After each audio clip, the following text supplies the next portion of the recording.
মৰমৰ ছাত্ৰ-ছাত্ৰীসকল তোমালোক আটাইলৈ পৰীক্ষাৰ বাবে শুভেচ্ছা জনাইছোঁ। আজি এটা বিশেষ ভিডিঅ'ৰ সৈতে তোমালোকৰ মাজলৈ আহিছোঁ। আজিৰ ভিডিঅ'টি যথেষ্ট গুৰুত্বপূৰ্ণ হ'ব, গতিকে তোমালোকে ভিডিঅ'টি অকণো স্কিপ নকৰাকৈ শেষলৈ চাবা। ছাত্ৰ-ছাত্ৰীসকল, এইবাৰ HSLC পৰীক্ষাৰ প্ৰশ্নকাকতত শিক্ষা বিভাগে এটা নতুন নিয়ম সংযোজন কৰিছে।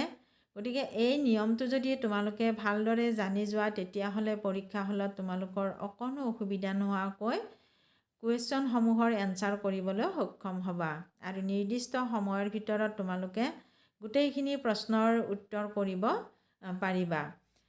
ছাত্ৰ-ছাত্ৰীসকল, অইন বেলি পৰীক্ষাৰ প্ৰশ্নকাকতত এটা কুৱেশ্যনৰ পৰিৱৰ্তে 4টাকৈ লেংগুৱেজ দিয়া হৈছিল। গতিকে এটা কুৱেশ্যন লিখাৰ পিছত তোমালোকে আন এটা কুৱেশ্যনৰ এনচাৰ লিখিবলৈ হ'লে যথেষ্টখিনি সময়ৰ প্ৰয়োজন হৈছিল, মানে তোমালোকে কুৱেশ্যনটো বিচাৰিবলগীয়া হৈছিল। কিন্তু এইবাৰ তেনেকুৱা নহয়, এইবাৰ কুৱেশ্যনসমূহ পৃথক পৃথককৈ লেংগুৱেজত দিয়া হৈছে। গতিকে তোমালোকৰ যিটো নিজৰ লেংগুৱেজ, সেই নিজৰ লেংগুৱেজতে তোমালোকে কুৱেশ্যনসমূহ একে লেঠাৰিয়ে লিখিব পাৰিবা।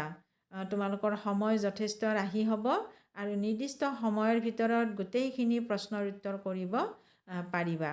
মই ইয়াত আগৰ প্ৰশ্নৰ কাকত এখন দি দিছোঁ। এটা কুৱেশ্যনৰ পৰিৱৰ্তে 4টাকৈ লেংগুৱেজ দিয়া হৈছিল, কিন্তু এইবাৰ তেনেকুৱা নহয়, এইবাৰ পৃথক পৃথককৈ থাকিব। গতিকে তোমালোকে সময়ৰ ভিতৰতে গোটেইখিনি প্ৰশ্নৰ উত্তৰ কৰিব পাৰিবা আৰু ভাল নম্বৰ পাবলৈ সক্ষম হ'বা।